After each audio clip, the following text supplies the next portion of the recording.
नमस्कार. हे हरसाणे आहेत.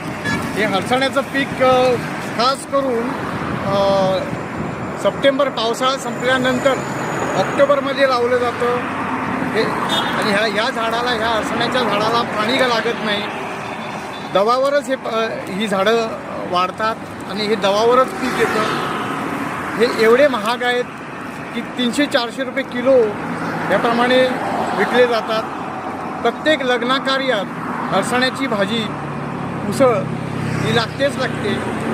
हा फक्त गोव्याचाच प्रकार मिळतो. गोव्यात आणि कोकणातही हा हरसाण्याची भाजी तुम्हाला मिळेल. ह्याची पानं चोळीची, ह्याची पाण्याची पण भाजी होती आणि ह्याचे बिया, काजूच्या बिया टाकून ह्याचं चांगलं तोंडात होतं. एवढा चांगला हे आहे. आणि हा औषधी बरं का, हा औषधी प्रकार आहे आणि ह्याच्यातनं किडनीसाठी हे चांगलं औषध मानलं जातं.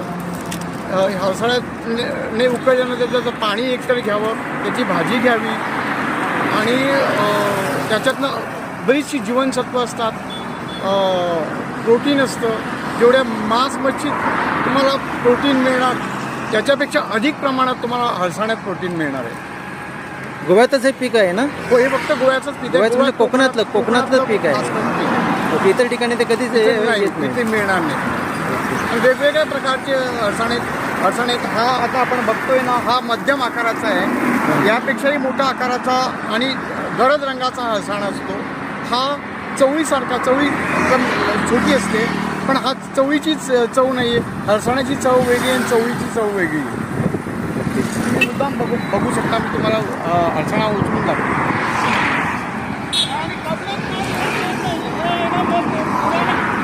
गाई ना घालतात खायला. अशा प्रकारे हा बघा हळसणा आहे. हा मध्यम आकाराचा हा स्थानिक हळसणा. ह्याला गावठी हळसणा. ह्याला गावठी हळसणा म्हणतात. आणि ही जी टरफलं आहेत ही पण वाया जात नाहीत. याचं काय करतात? हे गुरांचं खाण आहे. ह्याच्यामुळे अधिक दूध मिळतं गुरांना घातल्यावर. हे खास गुरांचं. आणि हे साठवून पावसाळ्यातही ठेवलं जातं आणि ह्याची पेंड करूनही गुरांना दिली जाते. गुरांसाठी पण हे पौष्टिक आहे. ह्याचं काहीच वाया जात नाही. ह्याची मुळं जी असतात झाडापासून त्याच्यातनं नायट्रोजन फिक्सेशन बॅक्टेरिया असते. त्यामुळे खत तयार होतो, शेताला कस तयार होतो आणि वेगळी खत घालावं लागत नाही. Okay, thank you sir. थँक्यू. अशा प्रकारे तुम्ही पाहिलं की हरसाण्याचं जे